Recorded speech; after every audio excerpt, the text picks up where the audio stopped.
Beda for my mema wo akwa basronko enfambra emergency Ghana TV eso ene nso da sronko obo ade ne de yenkwa asanso ache yembiem ne da so tinkwam de ane yeto aye nnwuma so na ene ra bebi nsem ode ba bepie mu ha se nyina ene se ne nkumafo ere na ase ba ebo ne bayi a wodwe ho a wonte ase me ne mote kama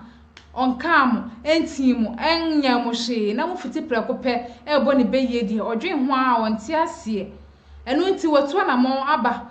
fiduem ha se ya o kire se enuanom yi ni na ase emra me kire ne baabi kura wo hu se wo dere wo ye baifo no omumra me kire na sa asem we die odwe ho a wonte ase ensem wei ene ensem pii ene ode itudwa medafo kame ho ne yenko ngotie embra mame eti say di bia ye boko jo ewie ye wa hawo na anam boye nkomo My name is Connetti. I was 27 years. I was 3 years ni 7 months na me wana me nya record. Nya record no a. Unya de obi afre me wofaba. Okay, buka bibi usu nya recording recording. Wo phone so. Wo phone so. Me nua phone so, me wofaba phone so. Okay. Ofra akola no opena ma me ne di sabe ma na chi mienu ana wafra no no ba pen ma ne se me ma bi ba wo of wo sister no a ye ware no ye baifo woni na akola na se de bi unum so ye baifo me pese me ka cha se montem hu firi no ho na se mo antem hu firi no ho a mo hu no mo ho ano di ka kire wo ma me na wo papa se o montem hu firi no ho enkomo no ayira me kakra mpa chewo ukunu a wo ne netse no ne wofa ase na chiri ba mienu na chiri se ukunu nua ne nua aha eno afre hwan me wofa ba na ne mo mamre mutimi ye ne sa ma ne ye yetimi ye ma ne ye de so anfa no kwampa so. Okay, enti sa o epesie ni munu na nkomo we koba enti sa mre so no o hwe anu ne akola na di nkomo na che enti obo asam no so enti akola no we ye na akola no eten one oye de what to record no kasa no eno so say me baifo me na me ha omu fi ha omu wokura no omu ni ahoto omu ko be bia se me na me ha omu me su me ba na mo ne muti akura me ba dan mienu sei na me ne mutim me ne mo brada ba ku na mo so mo da ba ku ni atena akura ho abobra etuba aguna 9 years ni nyina ya to ma me na wudu ba ku ye nyina ya to abegu fie ba ku no mu dan ye 13 na wo ya baifo ampa me pa cha me ni bi o tada e mieye o da wo ho hwe no wo da wada mada sa ti mi ho hwe enti asam na de to me so nti ma dwene ho afie mi ensa ne bosome nso no so me da menda tetem ene me tu firi ho na me ko adwira ti me ko adwira se bosome asam nti na wo tuye asam nti cha se akutia ne kasafi akola ketu akora ya wonu fie ho kasa me ho a ente se first na me wo fie ho no sa ya bakasali. Okay. See, na tete, na tuku adwira. Eko ha eden na mtio. Si mi adwira ho na say na no Friday week ni Friday if na no a adwua da be. E na me kunu de me baba akoba adwira. Do be me ba yie no a me ba won ho. Me ka kire won ho 11 years. Wode ne akola no baaye, wo baaye a na mane wo ba adwira. E na wa frɛ me phone so. Wo frɛ me phone so de phone na ma akola no. Na akola no frɛ me say ma wo he. Na me say aden. Kachire wase ma badwira na so badwira sesen wase me ne me sister badwira me ba ho na kire me kwa na me say wo sister de wo di na kire wa ba ma ha 2 times e dey ntina mo badwira adwira ha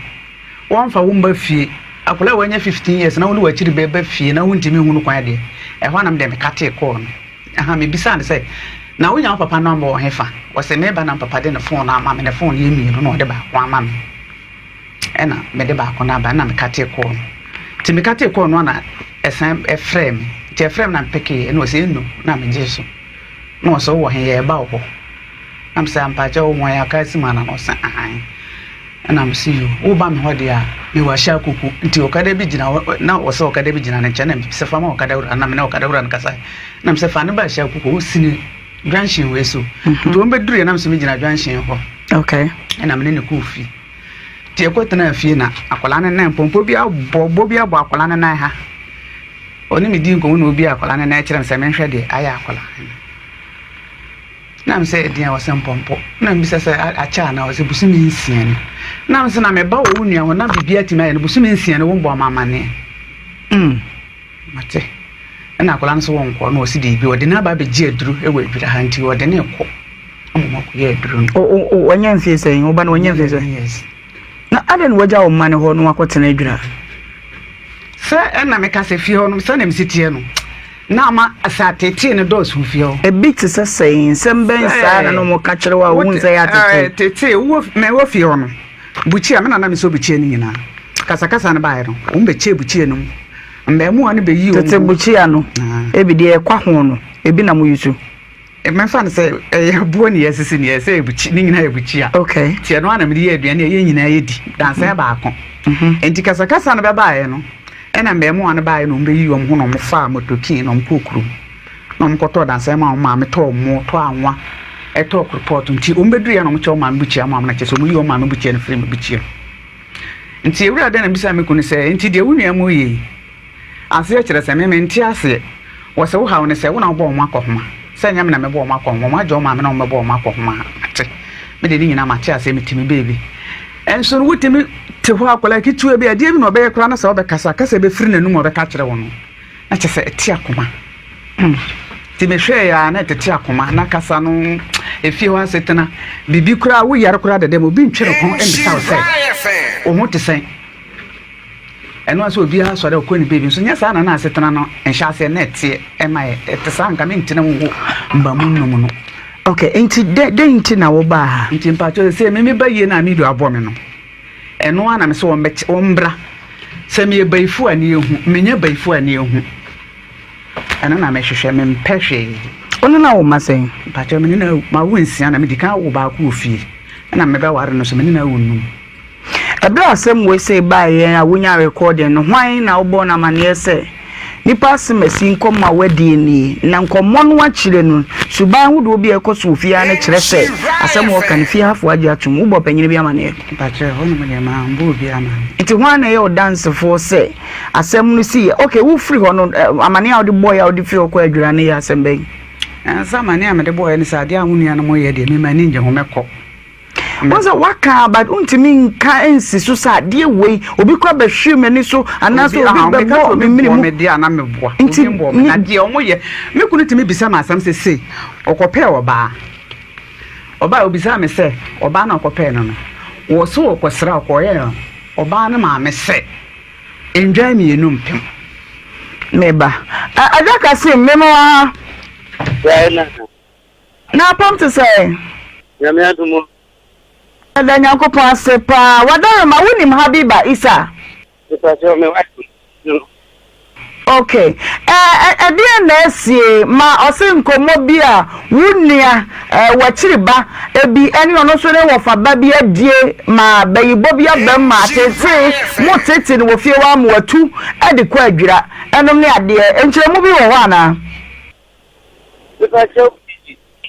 Echemo ho ne kwa ne di ka abamu ho eti obia ya ka je se woncha ko emo ya aja hontwa de hen so wadaroma o se ede na opese wotwa so na me bisa se what se sa asem ya wo kan na ye no kwese mobusua wo nuanom ne ade no omudi na ni ana le pa chopi na atapati ko be pa no de pa ho dia oka ne se dia di kan wunia no wachiriba no wobo ne bayi na no kura na nchen no esan nti no wunia no ni di na ni wo fie ho chese wonye ni je bia amode atu ekwa adwira ifa to anya no so bi di na kure anya no kure di na tiem ko bia ni o mo wa kwan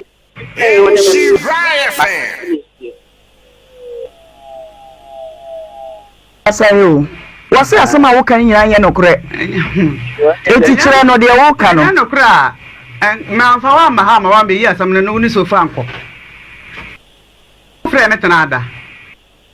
mame le pa chodia efie mi ansa na busumi nso ho na frɛ me tena sofa be yi asam no free nhyira se de ko no wo frɛ me tena ada na ukunu eti meja kasi me banya bote nipa se na wo fi ho ma me na wo level ye nyina agu fi ho mienu na afiri mu na wo mo wa brochire ni ade no so e hifo a ni abrochire ni nuanom ni bia ni abrochire okay eja kasi na me efie no a wo no wo yiri ti mu no eniafo a wo fi ho mo ya sen ni nuamu e numba bisa kan nai me kan won hello enti ahifo na edi nani wono na ka ya me no ene she riot fan yo mampano kwantu ba ko na ko ye ene ba ko so ko ta bisa le se kwa kamene no babia o kasa na nkasa no phone no me nhada nte won kaye na nka obetumi aba ha na e me mba be se na o kai babia me hia no e wo se be on phobia wo ni obetumi akere ta se no mai na no mo ha nti no mo kura wo so mi o mo ti be ya se mo so si mi na ko e wona me hia no na babia o mo ni e kire se wo nkasa obetumi aba ya ha memma ye bia no babia o ba ye no asem na o de ba ye no babia bia no na me mo memma o hia de so si mi o ba ni di nani o onyi ba ye na se me de nya no na hia bo se oba wo fa wo no na tie wo no na abre awade na se uni no mu di nani ho asem na bi sai na mi she riot fan asem na bi ya ka kire ya na musu asem no bedi wo fa fa o mu ji ya tena wo ba ko kan sa tena ku ti inim dia kan so kra mi so ko di ma mi ho awie no stylish ababia mane nyina ye na mentene de oka ne nyina mente ba kokora menim se bi atiefo ne arefo nso te de a ekire mo de ma no mente ba kokora na mame de wukunu kan ne de oka difference bebre wo mo ti hwa de na memfa difference ni wono no so sa na obeka me de me se me baye no wo be kire ma se me baye na me hwehwe aha de ye nkire baye ase ha inti se open no sa de a kosama no suma nkwa hene ho wahu asante ha efa no saa ne ma no de na nada romanti ho ne yesa nwemu ni nyina eti fa no kusuma nkwa hene wo se mikunu wonua abom baye me eguma wade na me bai se mu hwehwe ma me hwe se me bai fu a ho de wono betime nwemu ni nyina de ama wo wati ase enti upa tu saa na mo no wie na wuwie a afi waba ma yaka wonua nom na kuti abone ade ne ho asem be ma no da so do no peso wa no to me de say free me mu efise me free ha fini on free me da won bo ma ko homada esibu so me nkunu mu a da to so dumiensa afi taskwa no so me fa bi de bi enti no de enti na me say me dwene na ho ti me ho no mo pa na me ko me didi ba de ana me ko okay de betimi aye de aboa wo e na kwampa na ma kire wo no ko ho fa wasem ko to na anim na fe no enhwemu bi ombeye no omu be frɛ be ma na frɛ no ma yesa nhwemu na fe mu ada ho watemase na fe ya wadesem no mpanyimfo wonum tena wade na se no wonum so ahwe de ho dwuma wai watemase na same so me te say ha omu hwehwem e wo ha ya de meme awiabre we pa ne be ye nhwemu de sister emu odin pa chew enti upra ye betime de wakọ nana ho ananso se obetimi akokonfo ye bi ho nu wa yesa hwehwemu no di ama na se meti ya pa ubisa me se me nche so we be fu meka se we dia enso bia na me hu hwe pa cho wati ase ye ya hadie nhefem hadie obi ani fidie ma o se obi obayi na obi ni bayi emom ewiase mu nsam so ena se wonum nyanana mu a na fe nsam saa ne ada ne de ama wonum atimase ti se bayi no kwa ne hawde akwampa mienu no makire no ida so be kona na ya bi ho ana obeko suma nkwa hene ho de beboa wo why atimase mate aha na ma awade no emu mpanyimfo a wo mu ewo ho no nhunu ne wo kan se de ekoso ni asem bia ba panyin wo fie ensan panyin wo fie hu enkwa abonte ukwa abonte nkwa kutuhwa ni nchia na eko enti sa akọ mpanyimfo nchen fato wo no manim na wo mo ni ni akire bi na fa hwehwem na yehwe wate enti prima producer akire obefre na nana woni nana akasa na fa wo ko why mate okay na se wa wade ase na ukunu nua abo baye na nam so nti wunche de nya ni je wa esa ya na ehwo anu ye no den na evangelist Nanaima. Happy new month. Oh, thank you. Okay. Enkomoy o fahin. Oh, dear, baby, my friend say, Mr. Outcoming ladies no mobile. Sabema be walewa. She who se bema tebusu ye fie ngale no. Bema obe wale do akoti na busu ye fie. Ya ware no ansi fie kura na tie da me rupe wa kura se. Me pacho allow me to land. Bema wode akoti na busu ye fie. Enkoda sawade ho ya den senkura enwale sawade no. Sawade no. Ede dimbone nenam. Wase bebo dimbone. Unyua no bebo din wukunu enua no nyina. Nkumafo nyina bebo dimbone. Enti se Bama sunsun awade a otimi ha dan ekofo ba ene ne kotena na so do kotena ne ma me kura na asifie na ne ma me te obi enwale because awade ya busia mu mienu na moko akotena ho nipa honfo no nti se wade kotena ne bra fie a enko ne master fie enko ne ma me fie enko ade se bi ono ani fie ente saade a enko sa awade no na wobesu anya sa wade ho ya dintini abawale akotena busia fie hwe wo aduane a wo ba sabun te said wo kindergarten fo aduane no obi a won taste we nkwanya de we beka se anantina twam we so beka se anatisei entise obi wale odi wakọ na ma mi fie anabusia fie a obae awade ho nya den sa enko ebi ana abai on say no accredited to the sense yes say we abaifo na yede na baye ni bai yede na be man so sebe na na hima o wale be man na adwene wo foma obrew o wale be man na adwene wo foma obre ebi ana yamia bai o fami na nka sebe producer o be man ka wale o yere a o no yere te na nka yedi na ni sei na usajana sa na ba na kotena babi 1.5 years 1.5 year o mo na kohoma dia ya wo mkura se nsa ya wo ya abai nsa wo ya abai na obai nko ada na ni kunu so te babi nti abasa ne bisa se ya ware ana ana mo tribe so tribe bia ne o mo de ntimi srew sa ne ma ne yenu me de ba wiye o ware be ma be wale shebushia wo film ene ada so ya santini o ya igbeni o ya frafrani o ye we me pato tribe no betimi wo bisa otrim wintimi amenko. Okay. Because you baby o akwa obetwa wale nsia. Okay. Enti se du ono be wale a unia no ana so be wale no se woni baby tia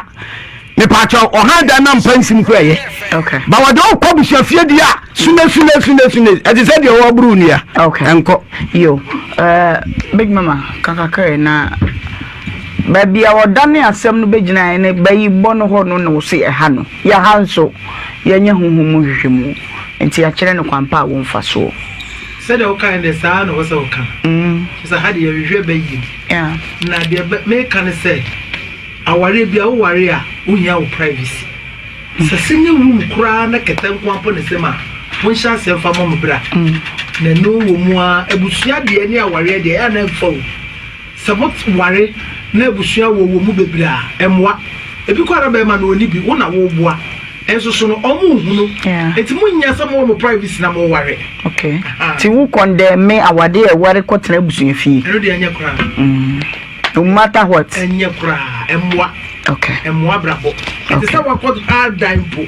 na wo biti fie ho na omo ka no twama na wo twa aduane ma no wo twa fufuo ma no me si da kwa wa anya bi wo ba yotamfo. Okay sarete enti nipa de wunya o privacy na na hima de a untumi enye nkwawie no enhyase ade bia untumi enye nkwawie no menhyase okotina fie bi mu na se nkola asam ho na unim se aduane a waye no untumi nto aso a onu afa hye dem entwa bi ma obi ni o. Okay da bia nko no mo nyase otiri mo den Africa ye bibia ye bone maye that is our problem. Okay me ye sofo nso ba na medidi amema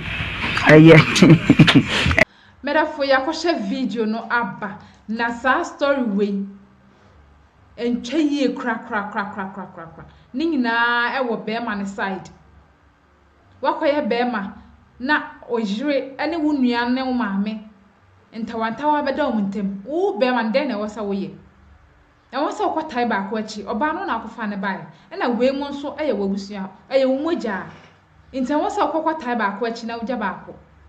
e se ugina mfimfin woni we kasa na woni we nso ede e kasa na yie etu yie na emum be ma we di enye sa no ye nya na mo we na nya na mo papa na otu yie no okotai ba ko achi enye ne kwan so a wen sigina papa na sa wo ye be ma na wakowa tisika koye oba ho ade na wo de ne ba fie se wabusuafo mmra metete na ne na wo do oba na se wokofa ne bai se oba betete na denti obotaye anti a wokofa ne bai na ene se momi enhye bibiye se asem bi ba momi ehu kwan ye befa so a ye besiesie asem ba ye nkotai ba ko achi enya ba ko ebi kra na ne awo ha akotai na kire no kra na asem onye de enso no ha akotai ono na chi ne wagya obaako awo se ekosa enti momi enhye ne yie na ye mai wa na ye nso ye ba no enya obi enya busua bia na yekom ebusua bi wo hon ma wa ba foforo no ye ba gije so ye ba krokro kama na nso emre kwa anim no eho na obehu abusua kura wo duti akwakohye enti mom ye nya ahye yie ye kɔ ba bia ye kɔ abusua bi mu a ye kɔ awade mu a mom ye nya careful ye hye bibiye ye fa ye ne ntofom ne ye nwochi niama asa na edi eti akwakohye na megidi se beboa ye medofo aha ye emergency Ghana TV medini ye nana akosua adepa ye de besi ha da se nenso ye besanso ehye abiem na mmom ma remfi se obedrop e comment no e wo comment section hono mo e de amamme na me pa o chew se obe like video no ahye na wa subscribe e de amamme se na be ya wonyonkon enso ensa beka ne ono so benya abasemi mu afutu a me ne wo ye nsa aka bi no ono so benya bi na ode abone bra that's a net,